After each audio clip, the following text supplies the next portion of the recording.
Hello everyone, welcome back to the infinite proof. हम continue करते हैं हमारे जेएम 2026 मैथमेटिक्स के क्वेश्चन पेपर के डिस्कशन को। और आज हम डिस्कस करेंगे कुछ हायर ऑर्डर एमसीक्यूज़। ऐसे एमसीक्यूज़ यदि जिनको आप करेक्टली अटैम्प्ट करते हो तो आपको 2 नंबर मिलेंगे, और यदि आप उनको रॉन्गली अटैम्प्ट करते हो तो -2/3 मार्क्स आपके डिडक्ट हो जाएंगे। एंड एज यूजुअल यदि आप उनको अनअटेम्प्टेड छोड़ते हो तो आपको कोई नंबर नहीं मिलेगा, कोई नंबर नहीं कटेगा।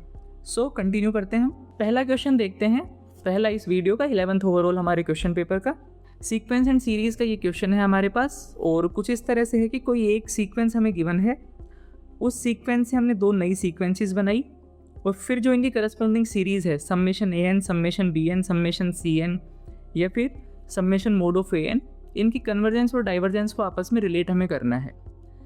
एक बार ये क्वेश्चन का पूरा बैकड्रॉप क्या है, पूरा बैकग्राउंड क्या है, वो हम एक बार समझने की कोशिश करते हैं, और फिर इसके सॉल्यूशन की तरफ, इसके ऑप्शंस की तरफ हम आगे बढ़ते हैं। सिचुएशन कुछ ऐसी है हमारे पास। मान लो कि कोई सीक्वेंस है मेरे पास an, और कोई भी रैंडम सीक्वेंस हम ले सकते हैं। जैसे हमने ले लिया -1, 2, -3, 0, -4, -5, 8, 9 एंड सो ऑन। इस सीक्वेंस के करस्पॉन्डिंग हमें 2 नई सीक्वेंस बनानी है। पहला है जिसमें bn, और bn मुझे इस तरह से बनानी है कि यदि तो an की टर्म पॉजिटिव है तो हमें एज इट इज़ ले लेनी है, और यदि तो an की टर्म हमारी नेगेटिव है तो उसकी जगह हमें 0 लिख देना है, एंड 0 की जगह 0।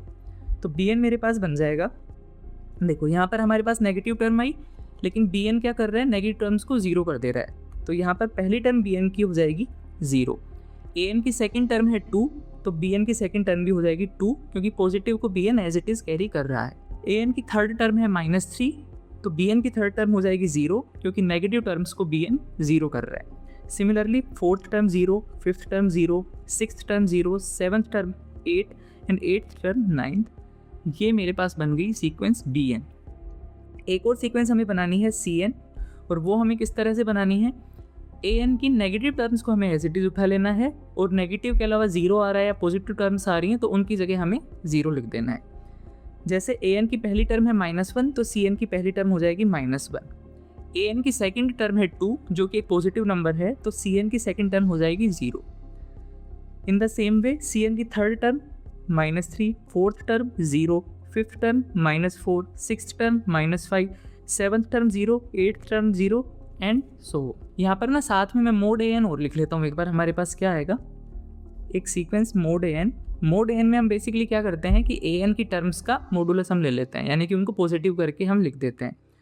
सो जो मोड an सीक्वेंस बनेगी वो मेरे पास आएगी 1, 2, 3, 0, 4, 5, 8, 9 एंड सो ऑन। अब कुछ ऑब्जर्वेशंस हमें यहाँ से करनी है।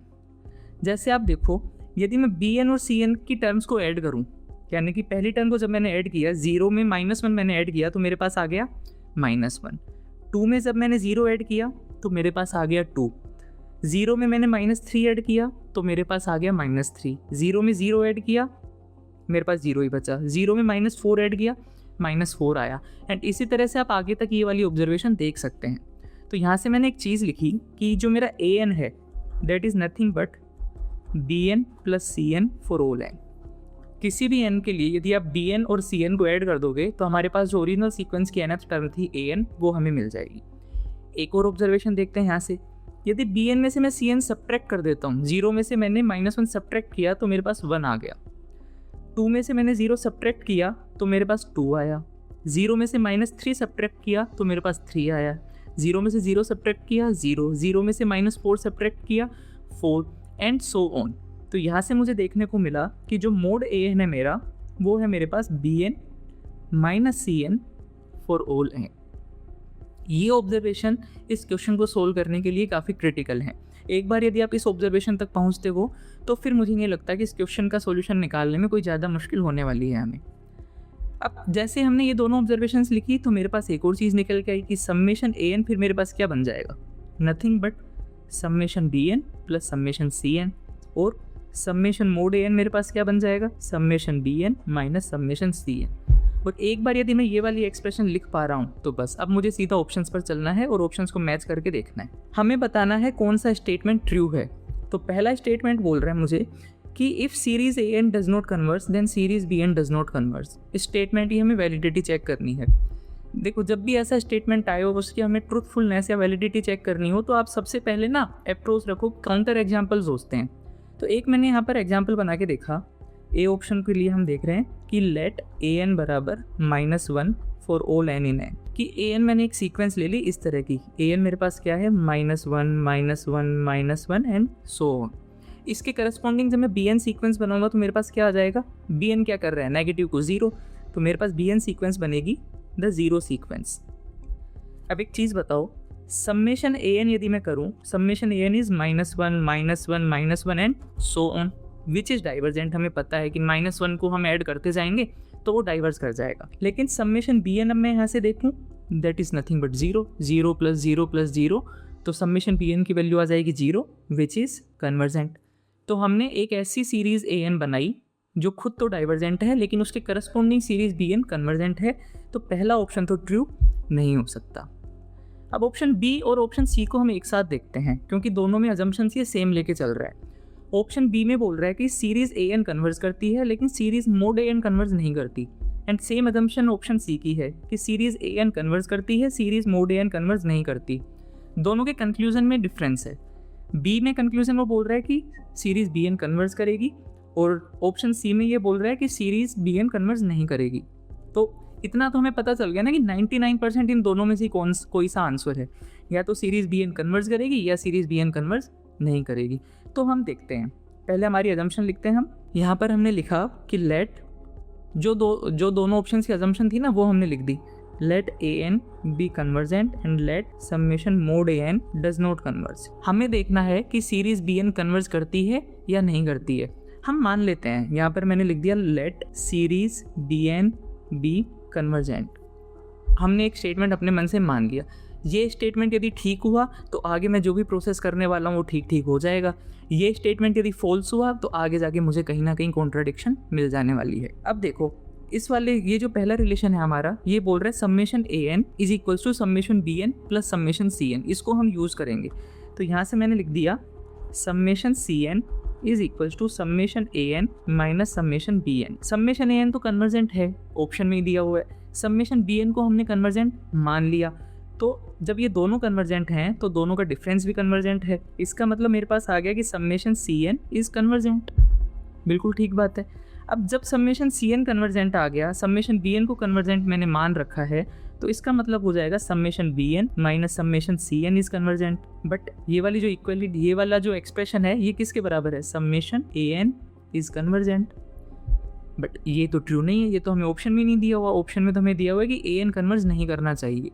और लास्ट में हमारे पास क्या आ गया कि समेशन मोड ए एन हमारा कन्वर्स कर रहा है। तो यानी कि हमने ये वाली चीज़ मानी और हम यहाँ तक पहुँचे। इस चीज़ को मान के हम जहाँ तक पहुँचे वो हम गलत जगह तक पहुँचे। इसका मतलब क्या हुआ कि जो मैंने माना था वो मैंने गलत माना था। और मैंने माना क्या था, समेशन बी एन को कन्वर्जेंट माना था, ये मैंने गलत माना था। तो सही क्या हो जाएगा, so we arrive at a contradiction. तो सही क्या होगा, summation b n does not converge. अब हम ऑप्शन देख लेते हैं कौन से में डज नॉट कन्वर्ज वाला। बी तो बोल रहा है summation b n converges, c बोल रहा है डज नॉट कन्वर्ज। तो इस क्वेश्चन का करेक्ट ऑप्शन हो जाएगा सी। इसी तरह से हमें करना है। अच्छा, ऑप्शन डी को भी यदि आप एलिमिनेट करना चाहो तो आप ये वाली सीक्वेंस मान सकते हो, -1 की पावर n+1 अपॉन n। ये वाली जो सीरीज़ बनेगी इस सीक्वेंस के करस्पॉन्डिंग वो खुद तो कन्वर्जेंट होगी, लेकिन इसके करस्पॉन्डिंग जब भी हम बी एन और सी एन वाली सीरीज़ बनाएंगे वो दोनों डाइवर्जेंट हो जाएंगी। तो यहाँ इस वाली सीरीज़ से हमारा डी भी एलिमिनेट हो जाएगा। चलते हैं हमारे अगले क्वेश्चन की तरफ। पावर सीरीज़ का क्वेश्चन है। बेसिकली हमें पावर सीरीज़ की रेडियस ऑफ कन्वर्जेंस निकालनी है और उसी का फिर ये थोड़ा सा एप्लीकेशन है। लास्ट क्वेश्चन से थोड़ा आसान है, हम इसको देखते हैं किस तरह से करेंगे। सबसे पहले तो ये जो सीरीज़ है ना, हम इसको लिखते हैं एस लिख देते हैं मान लो। सो माई एस इज़ नथिंग बट के इक्वल टू 1 to infinity।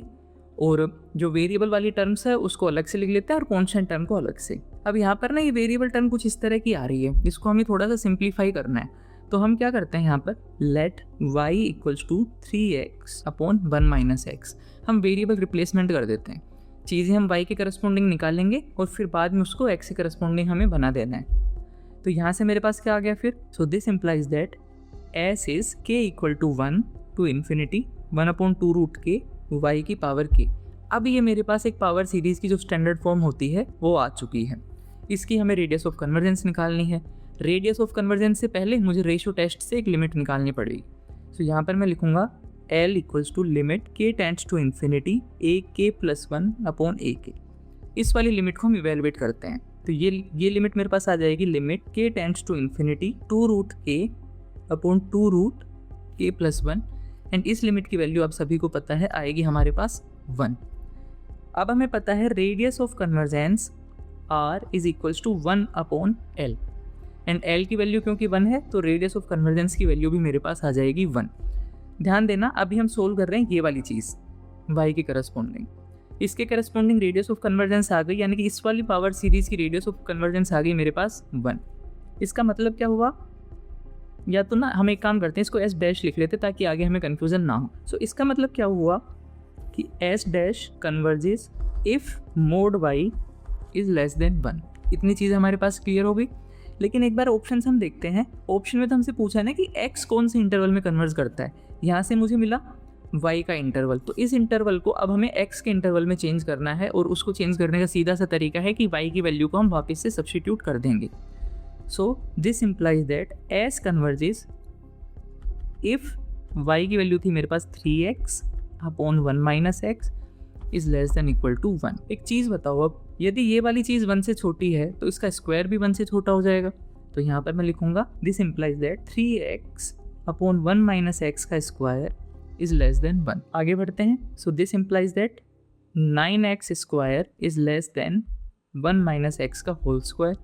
इसी को हमें सोल्व करते हुए चलना है और यहाँ से हमारे पास x की वैल्यू आ जाएगी। देखते हैं। So this implies that 9x square is less than x square plus 1 minus 2x. This implies that 8x square plus 2x minus 1 is less than 0. Middle term splitting से आराम से इसके फैक्टर्स बन जाएंगे और मेरे पास आएगा 4x minus 1 2x plus 1 is less than 0।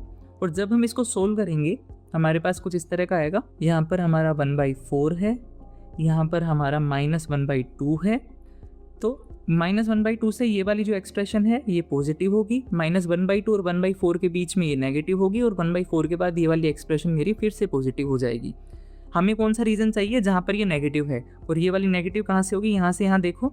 So this implies that x belongs to -1/2 1/4। Answer को हम मैच करते हैं कि क्या ये वाला इंटरवल कहीं गिवन है हमें ऑप्शंस में। तो हमारे पास है a की वैल्यू -1/4 नहीं, a की वैल्यू -1 नहीं, a की वैल्यू -1/2 और b की value 1/4। So c is my correct answer for this thing. एक चीज़ अब मैं यहाँ पर और बता देता हूँ कि यहाँ पर हमें स्क्वायर करने की ज़रूरत क्यों पड़ी, क्योंकि मोड में इनइक्वालिटी खोलना ना हमारे लिए काफ़ी टफ पड़ जाता है, काफ़ी हम बोले एक टीडियस सा प्रोसेस है। लेकिन जैसे हम मोड का स्क्वायर करते हैं तो दो फायदे होते हैं हमारे पास। एक तो मोड हट जाता है और दूसरी चीज़ कि जितनी भी एक्सप्रेशंस फिर मेरे पास हैं जैसे 9x स्क्वायर और 1 - x का होल स्क्वायर, ये पॉजिटिव टर्म्स आ जाती हैं। तो इनइक्वालिटी में हम साइड चेंज कर सकते हैं बिना ये ध्यान रखे कि इनइक्वालिटी का साइन हमें चेंज करना है या नहीं। जबकि ये स्क्वायर यहाँ पर नहीं होता तो हमें फिर काफ़ी चीज़ों का ध्यान रखना पड़ता कि इन एक्सप्रेशंस की वैल्यू कब पॉजिटिव है कब नेगेटिव है एंड सो ऑन।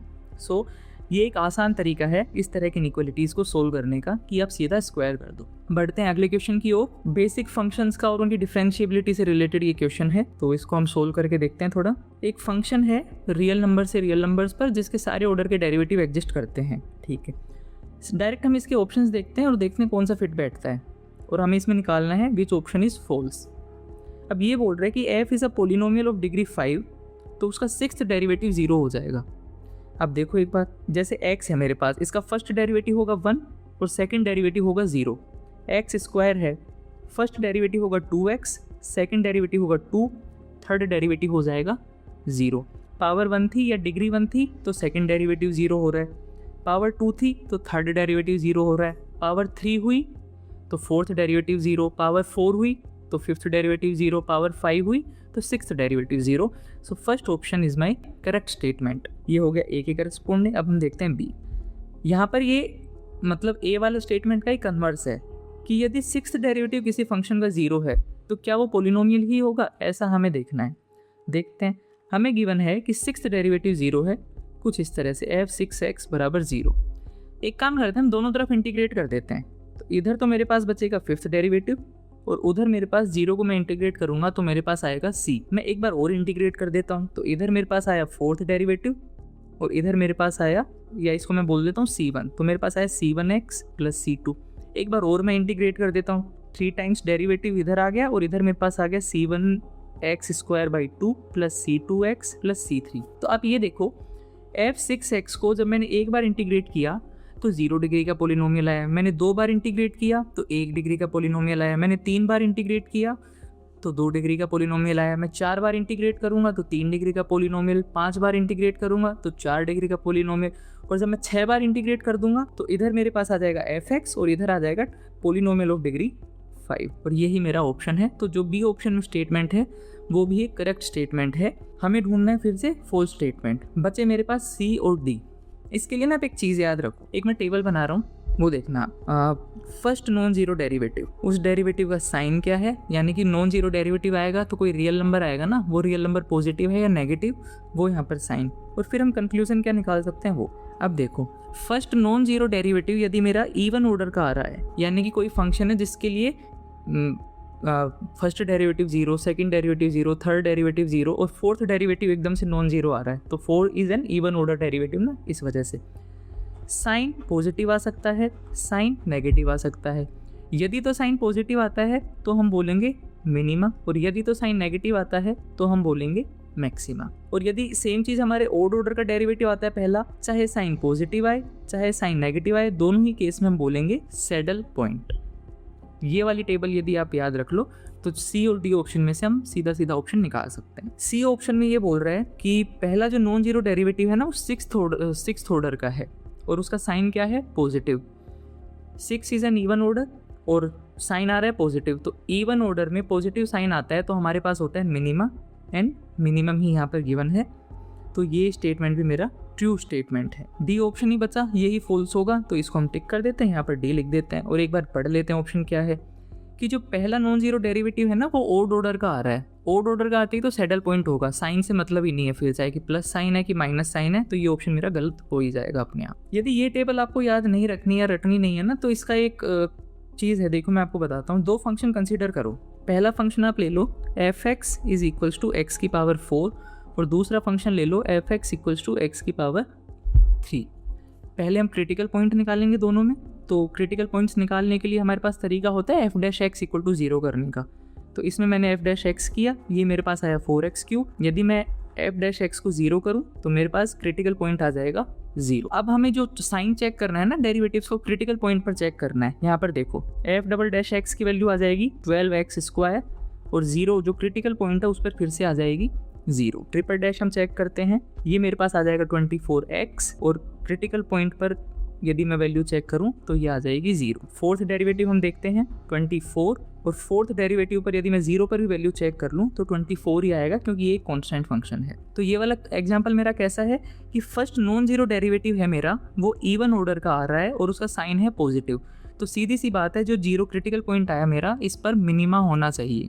और यदि हमें इसका ग्राफ पता है x की पावर 4 का, कुछ इस तरह का ग्राफ होता है इसका, और हम देखो दिख भी रहा है कि 0 पर ये फंक्शन मिनिमा अटेन कर रहा है अपना, यानी कि 0 पर इसकी मिनिमम वैल्यू आ रही है, 0 के बाद 0 से बड़ी ही है इसकी वैल्यू सब कहीं।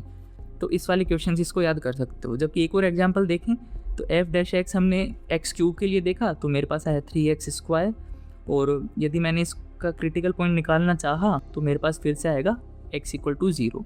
इसके डेरिवेटिव्स देखते हैं। सेकंड डेरिवेटिव इसका हो जाएगा मेरे पास 6x और क्रिटिकल पॉइंट पर यदि मैं देखूं 0। थर्ड डेरिवेटिव इसका हो जाएगा मेरे पास 6 और क्रिटिकल पॉइंट पर यदि मैं देखूं तो भी हो जाएगा 6 क्योंकि f'(x) equal to 6 is a constant function. इस वाले केस में जो फर्स्ट नॉन जीरो डेरिवेटिव आ रहा है वो थर्ड ऑर्डर का आ रहा है, यानी कि एक ओड ऑर्डर का आ रहा है। और यदि मुझे x³ का ग्राफ पता है जो कि कुछ इस तरह से होता है, तो हम देख सकते हैं कि x इक्वल टू 0 पर फंक्शन ना तो मिनिमा अटेन कर रहा है ना मैक्सिमा अटेन कर रहा है, यानी कि x इक्वल टू 0 ना तो मिनिमा पॉइंट है ना मैक्सिमा पॉइंट है।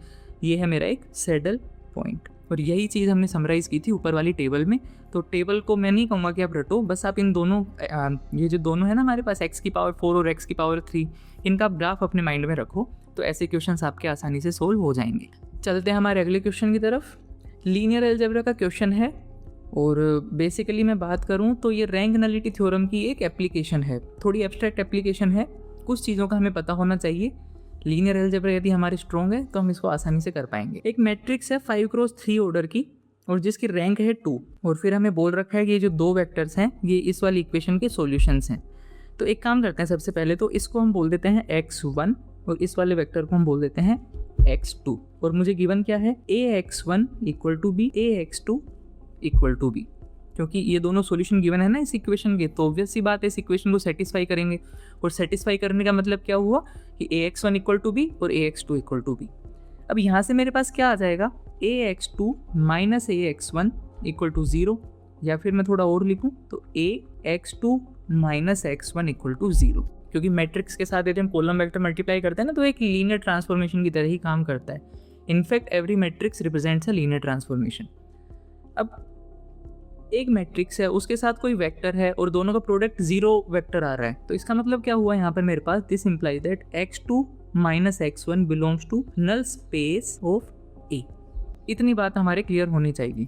एक और चीज़ मैं लिख लेता हूँ कि x2 माइनस x1 एक्चुअली में है क्या मेरा, तो यहाँ पर मैं बोलता हूँ let v equals to x2 minus x1 और इसको यदि मैं कैलकुलेट करूँ तो आप देखो ये इधर से ये x2 है मेरा, ये x1 है, x2 माइनस x1 करेंगे 3 3 3, तो ये मेरे पास आ जाएगा यहाँ से 3 3 3 और इस वेक्टर को मैंने नाम दे दिया v।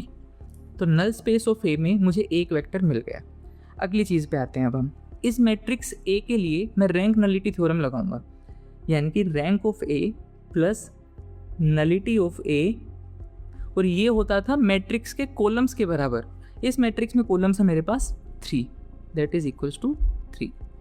Rank of A given है हमें 2, नलिटी ऑफ A हमें निकालनी है इक्वल टू 3। तो यहाँ से नलिटी की जो वैल्यू आ गई मेरे पास वो आ गई 1। नलिटी क्या होती थी हमारी, मैट्रिक्स के नल स्पेस की डायमेंशन। मैट्रिक्स के नल स्पेस में एक नॉन जीरो वेक्टर मुझे पता है, मुझे उसकी डायमेंशन पता है, तो यहाँ से क्या मैं सीधा सीधा इस तरह से लिख सकता हूँ null space of A is nothing but span of this non zero vector only, या फिर मैं शॉर्ट में लिखूँ तो स्पैन ऑफ V।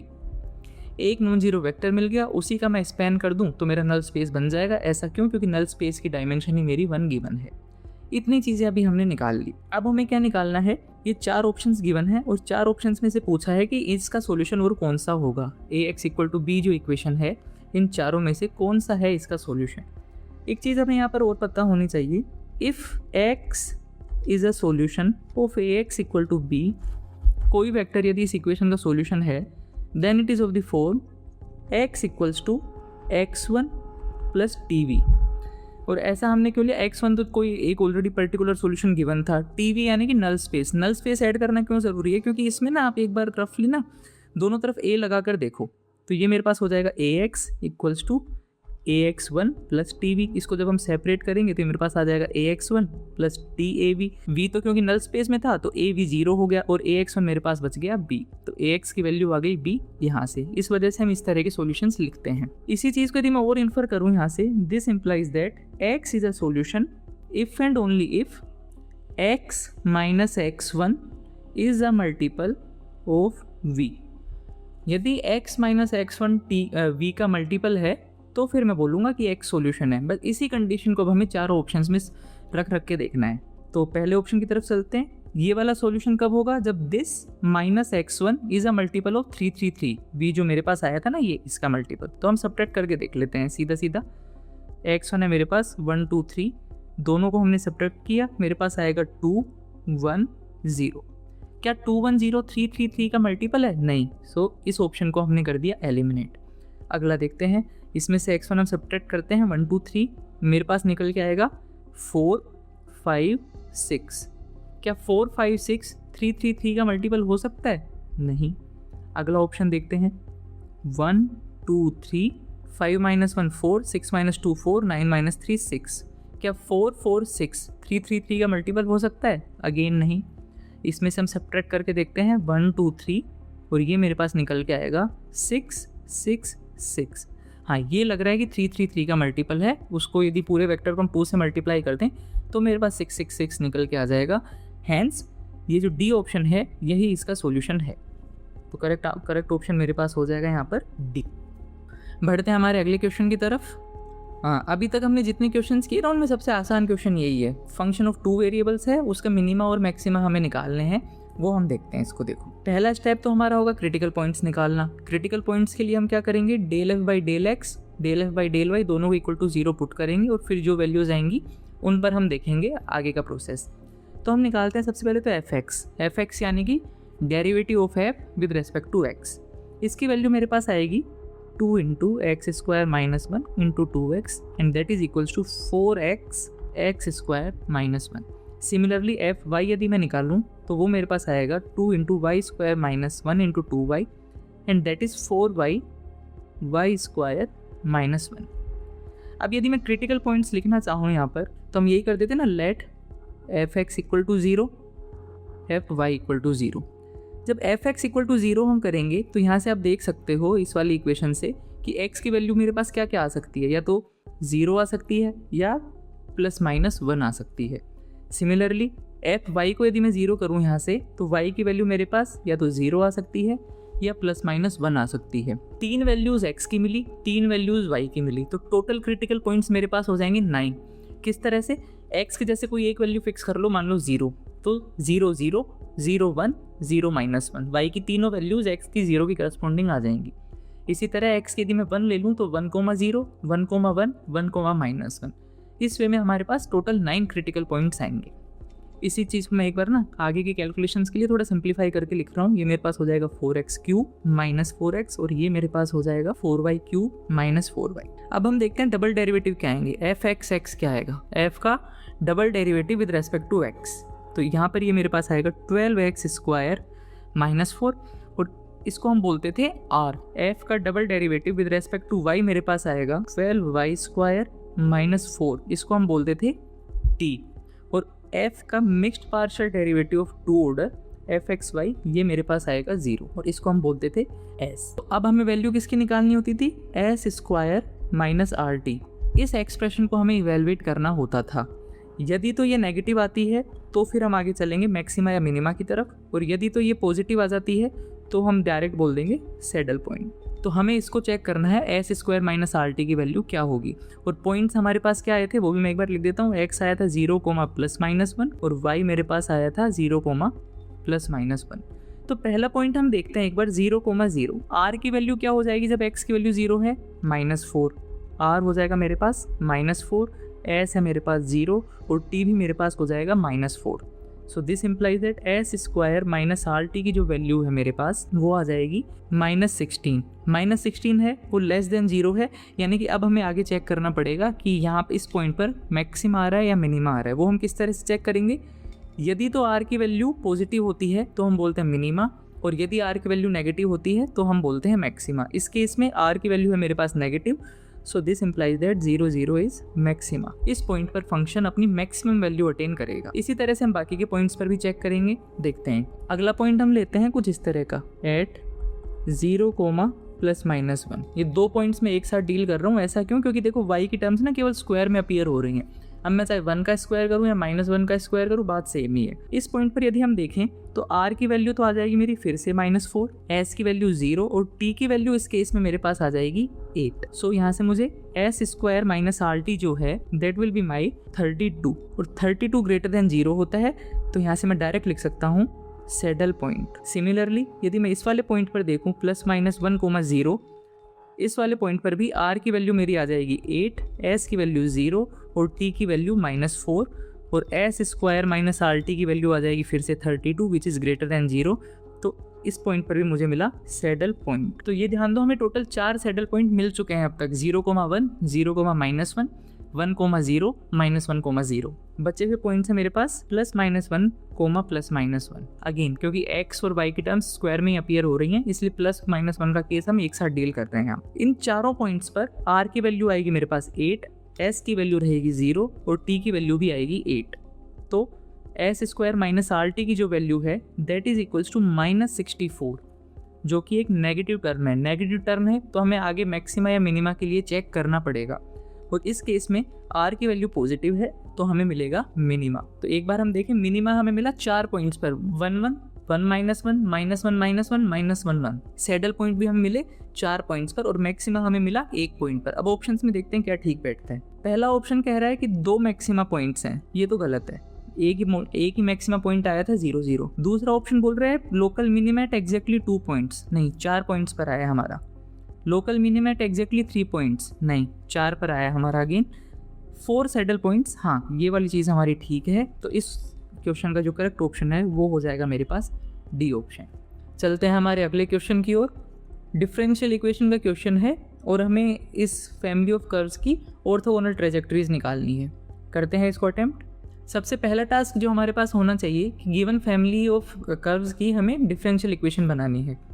तो ये जो भी इक्वेशन है हमारे पास ये वाली कर्व की, इसको हम डिफरेंशिएट करेंगे विद रेस्पेक्ट टू एक्स। हमारे पास आएगा dy over dx that is equals to -3 plus m times e की पावर x।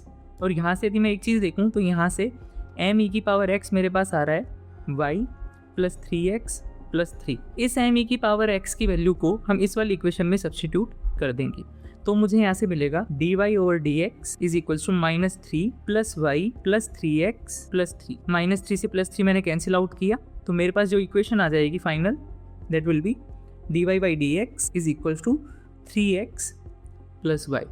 ये डिफरेंशियल इक्वेशन आई मेरी गिवन फैमिली ऑफ कर्व के लिए। अब हमें इस कर्व की ऑर्थोगोनल ट्रेजेक्टरीज निकालनी है। ऑर्थोगोनल ट्रेजेक्टरीज यानी कि ऐसे कर्व्स जो इस गिवन फैमिली ऑफ कर्व्स के ऑर्थोगोनल हैं। ध्यान देना कि जब दो कर्व्स ऑर्थोगोनल होते हैं तो उनके जो टेंजेंट्स होते हैं वो आपस में परपेंडिकुलर होते हैं। टेंजेंट का स्लोप होता है dy बाई dx, और यदि dy बाई dx स्लोप के टेंजेंट के परपेंडिकुलर मुझे कोई दूसरा टेंजेंट चाहिए तो उसका स्लोप हो जाएगा -dx बाई dy। ऐसा इसलिए होता है कि हमने क्लास 11 में पढ़ा था ना कि दो लाइनें परपेंडिकुलर जब होती हैं when m1 m2 equals to -1 where m1 and m2 are slopes of both the lines। तो अब हम यहाँ पर एक काम करेंगे, replace dy by dx by -dx by dy। ऐसा क्यों? क्योंकि हमें ऑर्थोगोनल ट्रेजेक्टरीज निकालनी है। तो फिर जो मेरी इक्वेशन निकल के आएगी वो मेरे पास आएगी -dx by dy is equals to 3x plus y। और इसको थोड़ा हम सिंप्लीफाई करें तो मेरे पास आएगा dx by dy plus 3x is equals to -y। ये जो डिफरेंशियल इक्वेशन मैंने बनाई, ये डिफरेंशियल इक्वेशन बनी फैमिली ऑफ ऑर्थोगोनल ट्रेजेक्टरीज की। इस इक्वेशन को यदि हम सोल्व करेंगे तो मेरे पास आ जाएगी the orthogonal trajectories of this given curve. इसको हम सोल्व करते हैं और देखते हैं। हम यदि इसको अच्छे से देखें तो ये हमें लग रही है लीनियर फॉर्म की डिफरेंशियल इक्वेशन। इसका यदि हम इंटीग्रेटिंग फैक्टर निकालना चाहें तो वो मेरे पास आ जाएगा e raise to the power integration of 3 dy। क्योंकि जनरली हम dy बाई dx लेते हैं ना इक्वेशन में, इस केस में dx बाई dy है, तो जो चीज़ें हैं इंटीग्रेटिंग फैक्टर वगैरह निकालने में वो एनालोगसली चेंज हो जाएंगी। एंड इंटीग्रेटिंग फैक्टर फिर यहाँ से मेरे पास आ जाएगा e raise to the power 3y। इसके बाद यदि हम सॉल्यूशन लिखें इसका तो वो मेरे पास आ जाएगा x into integrating factor equals to integration of term on the right hand side into integrating factor plus a constant. थोड़ा सा इसको सोल्व करते हैं। ये मेरे पास आ जाएगा x e की पावर 3y। इस वाले इंटीग्रेशन को हम सोल्व करेंगे बाई पार्ट से। बाई पार्ट से करने का तरीका होता है हमारे पास आइलेट। ये वाला है मेरे पास एक्सपोनेंशियल फंक्शन, ये है मेरे पास एल्जेब्राइक फंक्शन। तो एल्जेब्राइक फंक्शन होगा हमारा फर्स्ट फंक्शन और एक्सपोनेंशियल फंक्शन होगा हमारा सेकंड फंक्शन। बाई पार्ट से इंटीग्रेट करने का फॉर्मूला अब हम यहाँ पर लगाएंगे। फर्स्ट फंक्शन जो है वो as it is into integration of second minus integration differentiation of first function -y का डिफरेंशिएशन यानी कि -1 into integration of second function यानी कि e की power 3y upon 3 dy plus c। Further simplify करेंगे x e raise to the power 3y is equals to -y by 3 e raise to the power 3y। यहाँ से ये वाला minus sign और ये वाला माइनस साइन यदि आपस में प्रोडक्ट में होंगे तो ये प्लस साइन मुझे देंगे। सो यहाँ पर मेरे पास आ जाएगा प्लस का इंटीग्रेशन ऑफ e की power 3y by 3 dy plus c। और इसको थोड़ा सा और आगे हम सिंप्लीफाई करें तो ये मेरे पास आ जाएगा -y बाई 3 e की पावर 3y प्लस e की power 3y by 9 plus c। आगे इसको हम सिंप्लीफाई करें तो x की वैल्यू मुझे मिल जाएगी यहाँ से y बाई 3, ये माइनस आना चाहिए यहाँ पर। तो x की वैल्यू मुझे मिल जाएगी -y by 3 plus 1 by 9 plus c e की पावर -3y, वेयर c हमारा क्या था? कांस्टेंट ऑफ इंटीग्रेशन, या हम बोलते हैं आर्बिट्रेरी कांस्टेंट। ये हमारा फाइनल आंसर निकल के आया हम इसको मैच करके देखेंगे कि कौन से ऑप्शन के साथ हमारा मैच हो रहा है। पहला ऑप्शन हमारा देखते हैं, y/3 -1/9 प्लस के ई की पावर -3y। हमने कांस्टेंट c लिखा है, इन्होंने कांस्टेंट k लिखा है, उससे कोई फ़र्क नहीं पड़ता। तो ये तो नहीं है, क्योंकि कांस्टेंट टर्म और के ई की पावर 3y वाली जो टर्म है एक्चुअली के ई की पावर -3y है। इन दोनों टर्म्स का साइन सेम है। इसमें तो देखो के ई की पावर 3y है, तो ये तो हो ही नहीं सकता। यहाँ पर हम देखते हैं -y/3 प्लस 1/9 प्लस के ई की पावर 3y। सो यही मेरा करेक्ट ऑप्शन है, और डी ऑप्शन में ये वाली चीज़ फिर से गलत हो जाएगी। So C is the correct option for question number 16। Next question है हमारा, बोल सकते हैं हम कैलकुलस ऑफ मल्टी वेरिएबल्स। हमें क्या करना है कि ये जो एक गिवन फंक्शन है इसकी हमें कंटिन्यूटी चेक करनी है, इसके पार्शियल डेरिवेटिव्स निकाल के देखने हैं और पार्शियल डेरिवेटिव्स की कंटिन्यूटी चेक करनी है। मॉडरेट लेवल का ये क्वेश्चन है और इसको हम देखते हैं किस तरह से अटेम्प्ट करेंगे। सबसे पहले हम चेक करेंगे कि क्या फंक्शन कंटिन्यूस है कि नहीं है। ऑप्शन बाय ऑप्शन हम इसको चेक करके देखेंगे। यदि मुझे चेक करना है कि ये फंक्शन कंटिन्यूस है कि नहीं है, तो मैं वेरिएबल चेंज करता हूँ, मैं लेट y = mx। ऐसा करने से मेरे पास क्या होगा, ये जो है ना limit x y goes to 0 0 f(x, y), ये लिमिट मेरी चेंज हो जाएगी। लिमिट ऑफ सिंगल वेरिएबल में limit x goes to 0 f(x, mx), ये वाली लिमिट अब हम निकाल के देखते हैं कि क्या आती है। That is equals to limit x tends to 0, और फंक्शन में अब हम वैल्यू डालेंगे x की जगह x, y की जगह mx। तो हमारे पास आएगा 5mx³ minus 4m³ upon x² plus m² x²। थोड़ा और इसको सिंप्लीफाई करें तो हमारे पास निकल के आएगा limit x tends to 0 x times 5m minus 4m³ upon 1 plus m²। और जब इस एक्सप्रेशन में हम limit x tends to 0 put करेंगे तो आंसर हमारे पास आएगा 0। फंक्शन f(x, y) की लिमिट एट द पॉइंट 0 0 मेरे पास आई 0, और फंक्शन f(x, y) की जो वैल्यू है एट द पॉइंट 0 0 वो भी है 0। सिंस लिमिट की वैल्यू और उस पॉइंट पर फंक्शन की वैल्यू सेम है, तो हम कंक्लूड करेंगे कि ये फंक्शन कंटिन्यूस है eight the point 0 0। So this statement is true. लेकिन हमें निकालना क्या है, हमें निकालना है कि कौन सी स्टेटमेंट फॉल्स है। यहाँ पर अगले ऑप्शन की तरफ हम बढ़ते हैं। अब ऑप्शन बी में हमें निकालना है del f by del x की value at the point 0,1। Del f by del x का मतलब है कि जो फंक्शन है हमारा वो केवल एक्स के रेस्पेक्ट में चेंज हो रहा है, वाई के रेस्पेक्ट में वो कोई चेंज नहीं दिखा रहा है। तो ऐसे केसेस में ना हम क्या करते हैं, एक नया फंक्शन डिफाइन करेंगे एफ एक्स, और इसको हम डिफाइन करेंगे f(x, 1)। अब ये ध्यान दो कि ये वाला फंक्शन x के रेस्पेक्ट में चेंज हो रहा है, उसका मतलब है कि ये वाला फंक्शन x के रेस्पेक्ट में चेंज हो रहा है। y यहाँ पर भी कांस्टेंट है और y यहाँ पर भी हम कंसिडर ही नहीं कर रहे। f(x) की जो वैल्यू है मेरे पास, वो फिर मेरे पास आ जाएगी 5x² minus 4 upon x² plus 1। ऐसा करने से फ़ायदा क्या हुआ कि जो del f by del x होगा ना at the point 0,1, that will be same as f dash की वैल्यू एट द पॉइंट 0। तो अब हमें क्या करना है, ये जो कैपिटल एफ फंक्शन है मेरा, इसको डिफरेंशिएट करना है और उस डिफरेंशियल में 0 की वैल्यू पुट करके मुझे देखनी है। मैं निकालूंगा इसका derivative, f dash x is equals to x² plus 1 का होल स्क्वायर प्लस 1, और 5x² माइनस 4 का यदि मैं डिफरेंशिएशन करूंगा तो मेरे पास आएगा 10x माइनस 5x² माइनस 4, और x² प्लस 1 का मैं डिफरेंशिएशन करूंगा तो मेरे पास आएगा 2x। ज़्यादा हमें सिंप्लीफाई नहीं करना है, डायरेक्ट हम यहीं पर x की जगह 0 डालकर देखेंगे। तो f डैश 0 मेरे पास आ जाएगा। डिनोमिनेटर हमें पक्का से चेक कर लेना है कि कहीं 0 डालने से डिनोमिनेटर तो हमारा 0 नहीं हो जा रहा। यदि डिनोमिनेटर 0 हो जाएगा तो हम बोलेंगे f डैश 0 एग्जिस्ट नहीं करेगा, और उस केस में पार्शियल डेरिवेटिव भी एग्जिस्ट नहीं करेगा। लेकिन हमारे केस में जो डिनोमिनेटर है वो रहेगा 1 और न्यूमरेटर हो जाएगा 0, तो इसकी वैल्यू आ जाएगी मेरे पास 0। चेक करते हैं ऑप्शन में क्या था। ऑप्शन में हमारे लिख रखा है del f by del x की value at the point 0,1 is 0, जो कि हमारी आ भी गई। So this statement is also true. Third statement अब हम वेरीफाई करके देखते हैं कि क्या ये ट्रू है या नहीं है। हमें निकालना है del f by del y की वैल्यू एट द पॉइंट 1,0। फिर अगेन जैसा हमने पहले ऑप्शन में किया था, यहाँ पर हम फंक्शन डिफाइन करेंगे जी वाई करके, और उसको हम डिफाइन करेंगे f(1,y)। ऐसा क्यों किया, क्योंकि del f by del y का मतलब है कि f केवल y के रेस्पेक्ट में चेंज हो रहा है, x मेरा कांस्टेंट है, और उसी तरह से हमने ये g वाला फंक्शन डिफाइन कर दिया, x को कांस्टेंट रख के और y को वेरिएबल रख के। तो एक बार देखते हैं जी वाई हमारा क्या होगा। ये मेरे पास आएगा 5y minus 4y³ upon y² plus 1। Again ऐसा करने से क्या होगा कि del f by del y की value at the point 1,0 is same as g dash zero.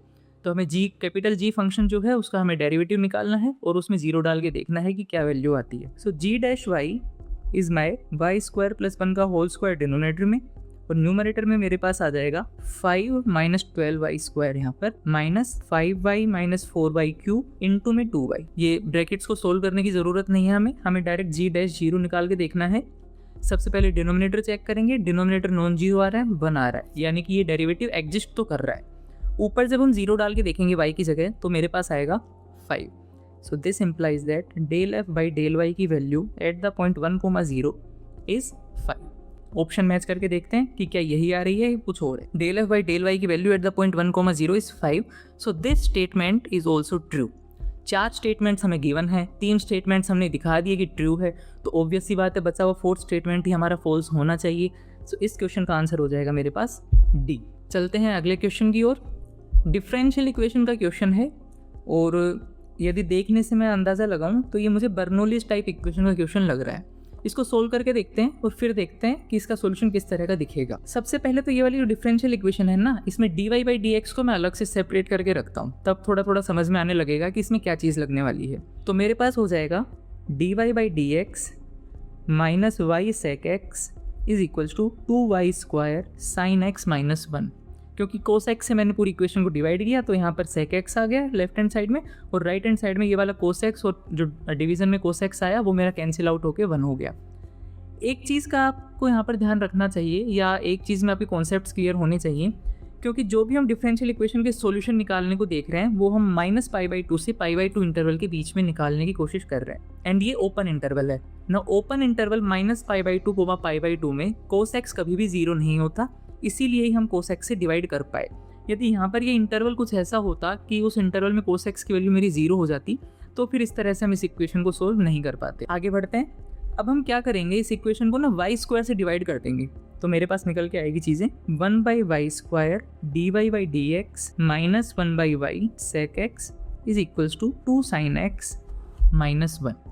अब ये मुझे साफ साफ दिख रहा है कि ये बर्नौलीज टाइप इक्वेशन ही है, और इसके सब्स्टिट्यूशन अब बड़ा एक स्टैंडर्ड सा प्रोसेस है। हम देखते हैं किस तरह से इसको सब्स्टिट्यूट अब हम आगे करने वाले हैं। Let z equals to -1/y। हम जो डिपेंडेंट वेरिएबल है उसको रिप्लेस कर रहे हैं z से, यानी कि -1/y को हम सब्स्टिट्यूट कर रहे हैं z। ऐसा करने से क्या होगा कि dz बाई डी एक्स की वैल्यू मेरे पास आ जाएगी 1/y square dy by d x. और अब देखो ये सब्स्टिट्यूशन थोड़ा इजी सा बन गया हमारे पास। इसी इक्वेशन को अब हम लिख देंगे dz by d x plus z times sec x is equals to 2 sine x minus 1। ये मेरे पास इक्वेशन आ गई, और ये मुझे साफ साफ दिख रहा है कि एक लीनियर टाइप की इक्वेशन है जिसका हमें इंटीग्रेटिंग फैक्टर निकाल के और फिर हमें सोल्व करना पड़ेगा। अब हम जो भी आगे का प्रोसेस करने वाले हैं वो इस इक्वेशन को सोल्व करने के लिए करने वाले हैं, और बाद में हम फिर इनिशियल कंडीशंस डाल के फाइनल आंसर निकाल लेंगे। तो देखते हैं एक बार। इस वाली इक्वेशन का इंटीग्रेटिंग फैक्टर हमारे पास हो जाएगा e की power integration of sec x d x, और इसको थोड़ा सा देखें तो ये हो जाएगा e की power log sec x plus tan x, और e और log आपस में इन्वर्स फंक्शन होते हैं, तो ये मेरे पास बचेगा केवल sec x plus tan x. तो इस इक्वेशन का इंटीग्रेटिंग फैक्टर आ गया sec x plus tan x. Solution की यदि अब हम बात करें तो सोल्यूशन मेरे पास आ जाएगा z इंटू में इंटीग्रेटिंग फैक्टर, यानी कि z into sec x plus tan x is equals to integration of जो भी राइट हैंड साइड में है वो, यहाँ पर राइट हैंड साइड में है मेरा 2 साइन एक्स माइनस 2, और इंटू में इंटीग्रेटिंग फैक्टर जो कि है मेरा sec x plus tan x d x और प्लस एक कॉन्स्टेंट। कंटिन्यू करते हैं इसको और थोड़ा सोल्व करने की कोशिश करते हैं। ये हो जाएगा मेरे पास z into sec x plus tan x. इस वाले इंटीग्रल के अंदर की टर्म्स को हम एक बार एक्सपेंड रहते हैं, क्या आएगा 2 sine x into sec x. Sec x होता है 1 अपॉन कोस एक्स, तो ये एसेंशियली मेरे पास बनेगा 2 sine x upon cos x. यहाँ पर मैं लिख सकता हूँ फिर 2 टेन एक्स। अगले टर्म देखते हैं 2 sine x into ten x. Ten x होता है sine x upon cos x, और इसको मल्टीप्लाई करेंगे 2 साइन एक्स से, तो मेरे पास आ जाएगा 2 sine square x upon cos x. अगली चीज़ देखते हैं -2 को मल्टीप्लाई करेंगे सेक एक्स से। सेक एक्स होता है 1 अपॉन कोस एक्स, तो ये मेरे पास बचेगा -2 अपॉन कोस एक्स, और लास्ट में -2 इंटू टेन एक्स, तो ये मेरे पास आ जाएगा -2 tan x d x plus c. यहाँ से एक चीज़ तो देखो हम डायरेक्ट काट सकते हैं, -2 टेन एक्स और +2 टेन एक्स, तो मेरे पास फिर बचेगा that is equals to integration of ये जो 2 साइन स्क्वायर एक्स है ना, इसको भी मैं इस तरह से लिख रहा हूँ 2 into 1 minus cos square x upon cos x minus 2 upon cos x d x plus c. और इसको यदि मैं और सिंप्लीफाई करूँ तो इसको मैं फिर लिख पाऊंगा 2 upon cos x minus 2 cos x minus 2 upon cos x d x plus c. फिर से यहाँ से मैं कैंसिल आउट करना चाहूँ, माइनस 2 अपॉन कोस एक्स और 2 अपॉन कोस एक्स मेरा कैंसिल आउट हो जाएगा और मेरे पास जो फाइनल टर्म बचेगी वो मेरे पास आएगी कुछ इस तरह से z into sec x plus tan x is equal to integration of minus 2 cos x d x plus c. यानी कि z into sec x plus tan x, cos x का इंटीग्रेशन होता है साइन एक्स, तो minus 2 sine x plus c. अब z हमने माना था माइनस 1 अपॉन वाई, वो वैल्यू अब हम यहाँ पर रिप्लेस करने वाले हैं z की जगह। सो ये हो जाएगा minus 1 upon y into sec x plus tan x is equals to minus 2 sine x plus c. और इसको यदि मैं थोड़ा सिंप्लीफाई करूँ तो ये चीज़ मेरे पास आ जाएगी y upon sec x plus tan x is equals to 1 upon 2 sine x minus c. ये मेरी फाइनल इक्वेशन निकल के आई। इसमें मैं इनिशियल कंडीशन अब पुट करूंगा और सी की वैल्यू निकालूंगा। एक बार देखते हैं इनिशियल कंडीशन हमारी क्या थी। यहाँ से देखो इनिशियल कंडीशन दे रखी है कि सॉल्यूशन की वैल्यू एट 0 इज 1/2। अच्छा, इस चीज़ से ना कंफ्यूज मत होना कि यहाँ पर फाई दे रखा है, हम तो वाई लिख रहे हैं। हमने वाई सॉल्यूशन माना है, क्वेश्चन में ये बोल रहा है कि फाई सॉल्यूशन है। This is one and the same thing. तो ये बोल रहा है कि सॉल्यूशन की value at the point 0 is 1/2। ये वाली कंडीशन अब हम पुट करने वाले हैं। सॉल्यूशन की वैल्यू एट द पॉइंट 0, तो x की जगह हम 0 डालेंगे और y की जगह हम डालेंगे π/2 1/2। तो y की जगह मैंने डाला 1/2 और x की जगह मैं डालूंगा 0। तो sec 0 की वैल्यू हो जाएगी 1, tan 0 की वैल्यू हो जाएगी 0। तो यहाँ पर आ जाएगा 1/1 मेरा। और राइट हैंड साइड में x की जगह मैं 0 डालूंगा तो 2 sin 0 इज 0। ये मेरे पास बचेगा 1/-c। इसको हमने सोल्व किया तो हमारे पास आएगा c की वैल्यू -2। सो जो आंसर है मेरा या जो सॉल्यूशन है फाइनल वो कुछ इस तरह का दिखेगा y upon sec x plus tan x is equals to 1/2 sine x minus c था और c की वैल्यू -2 है, तो ये मेरे पास बचेगा +2। अब हमें निकालना क्या है वो एक बार फिर से देखते हैं। हमें निकालनी है सॉल्यूशन की वैल्यू एट द पॉइंट π/4, यानी कि x की जगह हमें π/4 डालना है और देखना है कि y की क्या वैल्यू आती है। तो यहाँ पर हम y को y रहने देंगे और x की जगह हम डालेंगे π/4। सेक π/4 होता है मेरा √2, tan π/4 होता है मेरा 1। तो राइट हैंड साइड में हम चलें तो ये देखो साइन π/4 की वैल्यू होगी 1/√2, जिसको हम 2 से मल्टीप्लाई कर रहे हैं, ये वाले 2 से। सो ये बनेगा 2/√2 जिसकी फाइनल वैल्यू आ जाएगी √2। तो यहाँ से मैं लिख सकता हूँ 1/√2 + 2। This implies that y is equals to √2 + 1/2 + √2। ऊपर आ जाएगा √2 + 1, नीचे से यदि मैं √2 कॉमन लूँ तो मेरे पास बचेगा √2 + 1।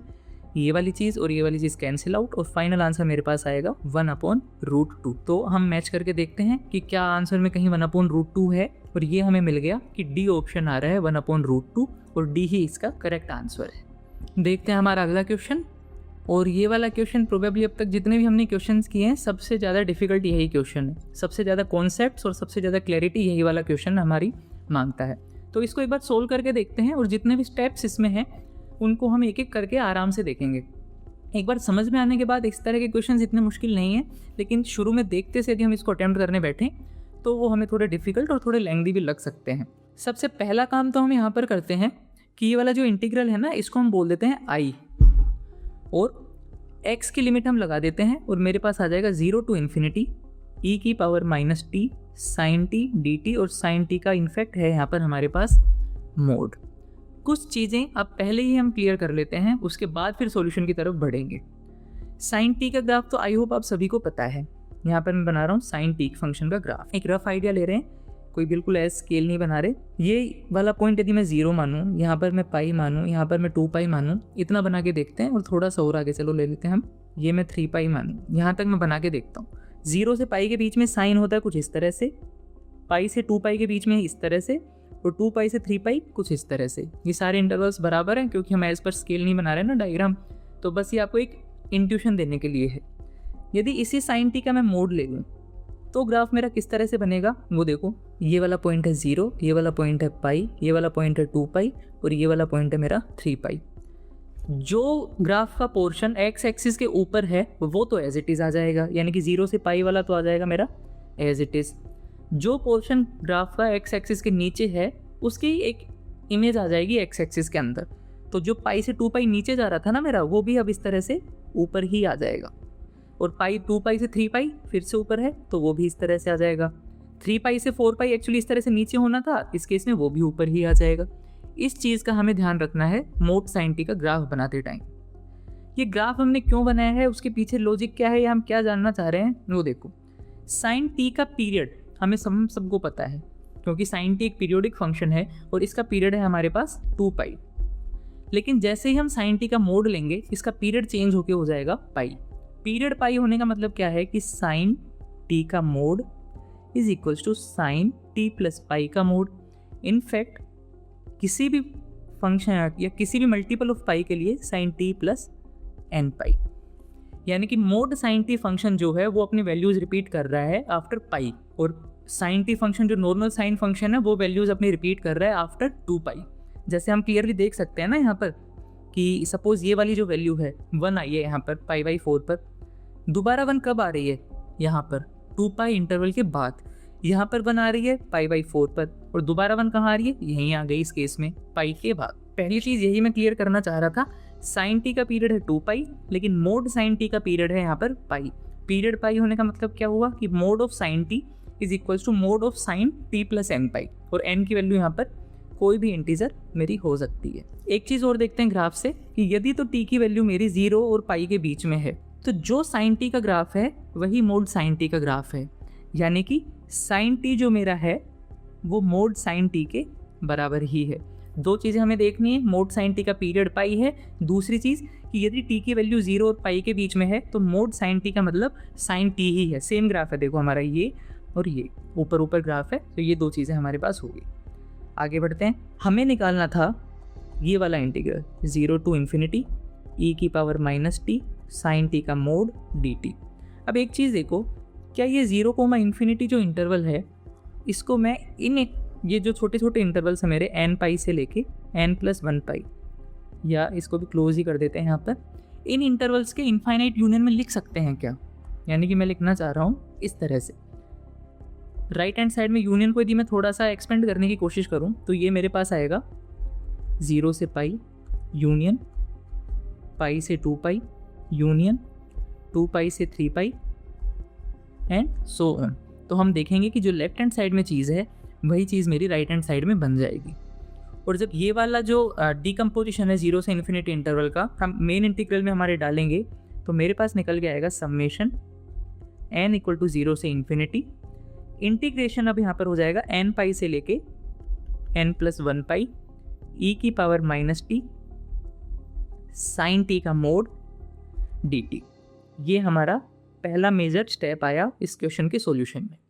आगे बढ़ते हैं, अब हम एक वेरिएबल रिप्लेसमेंट अभी हम यहाँ पर करने वाले हैं। Let t equals to u plus n pi. पहले हमारा इंटीग्रेशन का वेरिएबल था t, अब हमारा इंटीग्रेशन का वेरिएबल हो जाएगा u विथ दिस रिप्लेसमेंट। तो इसका मतलब क्या हुआ, पहली चीज़ तो कि dt मेरा हो गया du के बराबर, ये वाली चीज़ क्लियर है। हम देखेंगे कि ये वाली जो लिमिट्स हैं n पाई और n+1 पाई, ये लिमिट्स हैं t की, तो उसके अकॉर्डिंग u की लिमिट्स किस तरह से चेंज होंगी। देखो, यदि तो t की लिमिट n पाई है और यहाँ पर यदि हम n पाई रखें तो u की लिमिट मेरे पास हो जाएगी 0, और यदि तो t की लिमिट मेरी n+1 पाई है तो u की लिमिट मेरी हो जाएगी पाई। इंटीग्रेशन अब मेरा किस तरह से चेंज होगा यहाँ पर देखो। So this implies that i is equals to summation n equal to 0 से इन्फिनिटी, इंटीग्रेशन u की लिमिट से मेरी 0 से पाई, e की पावर माइनस टी की जगह हम रख देंगे u plus n pi, mod of sine t की जगह हम रख देंगे u plus n pi du। अभी हमने देखा था कि मोड साइन एक पीरियोडिक फंक्शन है विद पीरियड पाई, और तो mod sine u plus n pi की वैल्यू हमारे पास हो जाएगी मोड साइन u। अगले स्टेप में इसको रखते हैं। So that is equals to summation n equal to 0 से इन्फिनिटी, इंटीग्रेशन फ्रॉम 0 से पाई e की पावर माइनस u e की power minus n pi mod of sine u du। एक और चीज़ हमने देखी थी कि यदि तो यहाँ पर मेरी u की जो रेंज है वो 0 से पाई के बीच में ही है u, तो mod sine u is equals to sine u, और यहाँ पर हम देखेंगे कि u मेरा 0 और पाई के बीच में ही है, तो इसको हम लिख सकते हैं इंटीग्रेशन n इक्वल टू 0 से इन्फिनिटी 0 टू पाई का इंटीग्रेशन e की पावर माइनस एन पाई e की पावर माइनस यू और मोड साइन यू हो जाएगा मेरे पास साइन यू डी यू। अब एक चीज़ देखो, ये वाली जो टर्म है e की पावर माइनस एन पाई, ये तो इंटीग्रेशन के वेरिएबल पर डिपेंड कर ही नहीं रही, तो इसको हम इंटीग्रेशन से बाहर निकाल सकते हैं और कुछ इस तरह की मेरी फाइनल एक्सप्रेशन बन जाएगी i is equals to summation n equal to 0 से इन्फिनिटी e की power minus n pi integration from 0 to pi e की power minus u sine u d u. इसको मुझे इवेलुएट करना है और ये आ गया मेरी second stage of solution of this question. यहाँ से हम एक चीज़ नोटिस कर सकते हैं कि जो समेशन वाली टर्म है ना, ये अपने आप में इंडिपेंडेंट टर्म है, क्योंकि इसमें कहीं u नहीं आ रहा और इंटीग्रेशन के अंदर कहीं n नहीं आ रहा, तो इसको हम अलग से इवेलुएट कर सकते हैं। और ये जो दूसरी इंटीग्रेशन वाली टर्म है, इसमें कहीं n नहीं आ रहा, तो ये समेशन पर डिपेंड नहीं है, तो इस इंटीग्रल को भी हम अपने आप से अलग कर सकते हैं। अब हम एक काम करते हैं कि ये वाली जो सेकंड टर्म है इसको हम बोल देते हैं I2 और ये वाली जो फर्स्ट टर्म है इसको हम बोल देते हैं S1। S1 मतलब समवन, I2 मतलब इंटीग्रल 2, क्योंकि I तो हमारा मेन इंटीग्रल है ना, तो उस तरह से। अब I निकालने के लिए मुझे S1 निकालना पड़ेगा और मुझे I2 निकालना पड़ेगा। ये मैं देखता हूँ किस तरह से हम निकालेंगे। सबसे पहले हम निकालेंगे I2। So I2 is my integration from 0 to pi e की power minus u sine u d u. Again integration by parts करेंगे। पहला फंक्शन हो जाएगा हमारा ट्रिग्नोमेट्रिक फंक्शन यानी कि साइन यू, और दूसरा फंक्शन हमारा हो जाएगा ये एक्सपोनेंशियल फंक्शन यानी कि e की power minus u. So this implies that I2 equals to first function as it is into integration of second with limits from 0 to pi minus integration 0 से pi differentiation of first function. Sine u मेरा first function था, इसका डिफ्रेंशिएशन हो जाएगा मेरे पास cos u integration of second function e की power minus u upon minus one d u. यहाँ पर माइनस वन है, यहाँ पर भी माइनस है, दोनों कैंसिल आउट होके प्लस वन बचेगा। एक और चीज़, जब अपर लिमिट हम डालेंगे तो ये आएगा साइन पाई यानी कि 0, और जब लोअर लिमिट हम डालेंगे ये आएगा साइन 0 यानी कि 0। तो जो मेरा I2 है that will be nothing but integration from 0 से पाई e की power minus you cos you d u. इसको अब हम फिर से इंटीग्रेशन बाय पार्ट से सोल्व करेंगे और देखेंगे कि क्या आंसर हमारे पास आता है। First function as it is that is cos u integration of second that is e की power minus u by minus one limits 0 से पाई माइनस इंटीग्रेशन ऑफ 0 से pi differentiation of first function यानी कि minus sine u integration of second function minus e की power u upon minus one d u. एक minus यहाँ पर है, एक माइनस यहाँ पर है, दोनों कैंसिल आउट होके बन जाएंगे प्लस।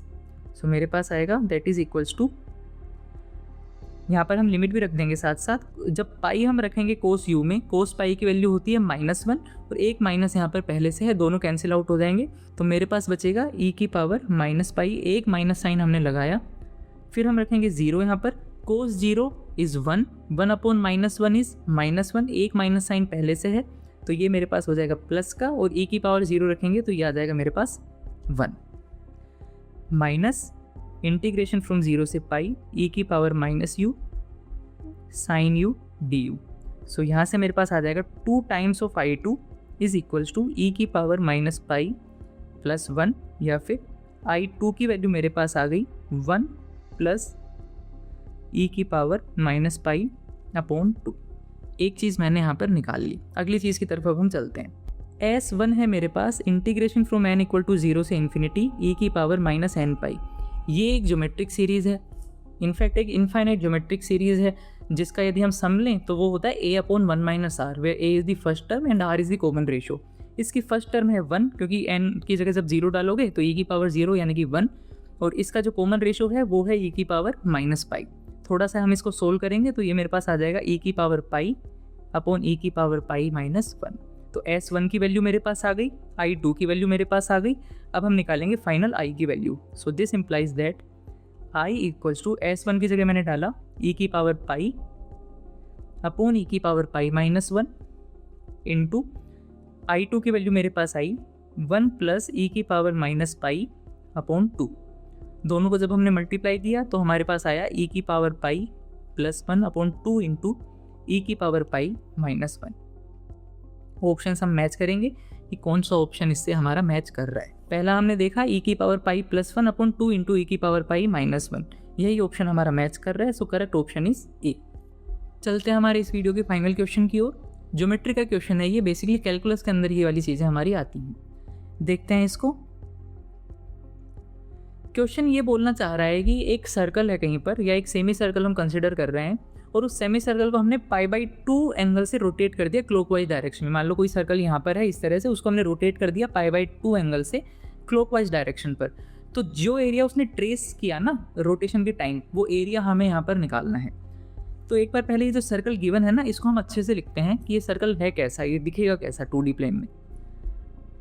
तो वाई स्क्वायर की वैल्यू हो जाएगी मेरे पास 6x minus 5 minus x square plus y square minus 6x equals to minus 5। Completing the square method यदि हम लगाएं तो ये मुझे मिलेगा x माइनस 3 का whole square plus y square equal to 4। अब मुझे थोड़ा थोड़ा सर्कल की शक्ल दिखने लग गई कि किस तरह का दिखेगा। इस जो सेंटर है इस सर्कल का वो होगा 3,0 पर, और इस सर्कल की जो रेडियस है मेरी वो होगी 2 यूनिट्स। यानी कि मैं यदि इसको बनाऊं तो कुछ इस तरह का ये बनने वाला है। यहाँ पर मान लो है मेरा 3,0 पर उसका सेंटर है और रेडियस है 2 यूनिट। और तो इसका क्या मतलब हुआ कि 3 के राइट हैंड साइड में ये मैक्सिमम 2 यूनिट तक जा सकता है 5 तक, और 3 के लेफ्ट हैंड साइड में भी मैक्सिमम 2 यूनिट तक जा सकता है यानी कि 1 तक। कुछ इस तरह का ये मुझे दिखने वाला है। तो सेमी सर्कल जो मेरा होगा वो इस तरह का होगा। अब इस सेमी सर्कल को मुझे क्लॉकवाइज डायरेक्शन में π/2 डिग्री से रोटेट करना है। एक बार थोड़ा डायग्रामेटिकली देखते हैं इसको, और फिर हम सोचने की कोशिश करते हैं कि क्या एरिया ट्रेस हमारा यहाँ पर होने जा रहा है।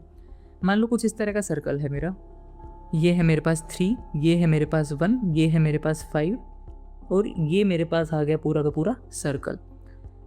इस तरह से हमें रोटेट करना है। तो जो सर्कल रोटेट होके आएगा ना मेरे पास, वो देखो कुछ इस तरह से आएगा। जो एक्स एक्सिस मेरी लेफ्ट हैंड साइड में है, जब हम इसको रोटेट करेंगे तो ये वाली चीज़ इधर आ जाएगी। पूरा इस तरह से हम रोटेट करेंगे ना इसको, तो ये मेरे पास आ जाएगा यहाँ पर, और सर्कल मेरा आ जाएगा इस तरह से। पहले ऊपर की तरफ था, और जब हमने क्लॉकवाइज रोटेट किया π/2 डिग्री से, तो ये सर्कल मेरा कुछ इस तरह का आ गया। अब यहाँ तक आने के लिए थोड़ा छोटा डायग्राम मैं बनाता हूँ एक बार। मान लो इस तरह का था और इस तरह का ये बन गया। तो ये वाला रोटेशन, ये वाला एरिया है ना, ये पूरा एरिया इसने ट्रेस किया रोटेट करने के लिए, और यही एरिया हमें निकालना है। थोड़ा सा अच्छा डायग्राम देखते हैं इसका। देखो इस तरह से ये सर्कल था, इस तरह से ये सर्कल बन गया रोटेट होने के बाद। अब इनिशियली सर्कल यहाँ पर था, फाइनली सर्कल यहाँ पर आ गया। तो जब हमने इसको रोटेट किया तो ये जो वायलेट में ये शेडेड सा पोर्शन है ना, यहाँ पर ये वाला शेडेड पोर्शन है, ये एरिया हमें निकालना है। और क्या होगा क्या नहीं वो अभी हम देखने वाले हैं। देखो एक्चुअली में इस एरिया को यदि हम पूरा करें तो ये एक एनालस टाइप में बनेगा। जो ये बड़ा वाला सर्कल है उसकी रेडियस कितनी होगी, जो हमारे सेमी सर्कल का लास्ट वाला राइट मोस्ट एंड पॉइंट था, यानी कि ओरिजिन से यदि हम देखें तो ये वाली जो रेडियस है वो होगी 5, और ये जो इनर एनालस है इसकी रेडियस कितनी होगी, जो हमारा सेमी सर्कल का लेफ्ट मोस्ट एंड पॉइंट था, यानी कि यहाँ पर आ जाएगा 1। तो केवल ये वाला एरिया यदि मुझे निकालना है तो सबसे पहले तो केवल एक क्वाड्रेंट में है, मैं यहाँ पर लिख देता हूँ ए, और क्योंकि ये सबसे पहले एक क्वाड्रेंट में है तो 1/4 तो मैं लगा ही देता हूँ कि जो भी आएगा। इसका एरिया निकालेंगे हम किस तरह से, देखो कि यदि मैं ये जो पूरा ये वाला जो मेरा क्वाड्रेंट है, या ये वाला जो सर्कल का पीस है ना, इसको मैं पूरे का एरिया निकाल लूँ, और फिर ये जो छोटे वाला सर्कल बनता है ये वाला, इसके एरिया को मैं माइनस कर दूँ। अब यदि मैं बड़ा वाला सर्कल कंसिडर कर रहा हूँ यहाँ पर ये वाला, तो इसकी रेडियस है मेरे पास 5 रेडियस के सर्कल का एरिया मेरे पास होता है पाई इंटू 5 स्क्वायर। क्यों? क्योंकि πr² एरिया होता है ना, तो पाई इंटू 5 स्क्वायर आ गया मेरा बड़े वाले सर्कल का, इस वाले सेक्टर का एरिया। छोटे वाले सर्कल का एरिया कितना हो जाएगा मेरे पास, छोटे वाले सर्कल की रेडियस है 1, तो ये हो जाएगा मेरे पास माइनस पाई इंटू 1 का स्क्वायर। 1/4 हम ऑलरेडी कर चुके हैं क्योंकि हम केवल 1/4 ऑफ द एनालस की बात यहाँ पर कर रहे हैं। इसको सिंप्लीफाई करते हैं, दैट इज 1/4 5 स्क्वायर पाई यानी कि 25 pi, pi into 1 square is my simply pi, this is 24 pi upon 4 and that is equal to 6 pi. तो जो एरिया ट्रेस किया सर्कल ने यहाँ से यहाँ आने में, यानी कि ये वाला area, that is nothing but 6 pi. Options को हम मैच करके देखते हैं कि कौन सा ऑप्शन करेक्ट आ रहा है। 6 pi, the first option itself is the correct option. अच्छा क्वेश्चन था ये, ज्योमेट्री की थोड़ी समझ चाहिए थी हमें इसको करने में, हार्ड नहीं था, टाइम कंज्यूमिंग भी नहीं था, बस एक बार यदि हम इसकी लैंग्वेज समझ पाएँ तो आज की वीडियो ना हम यहीं ख़त्म करते हैं।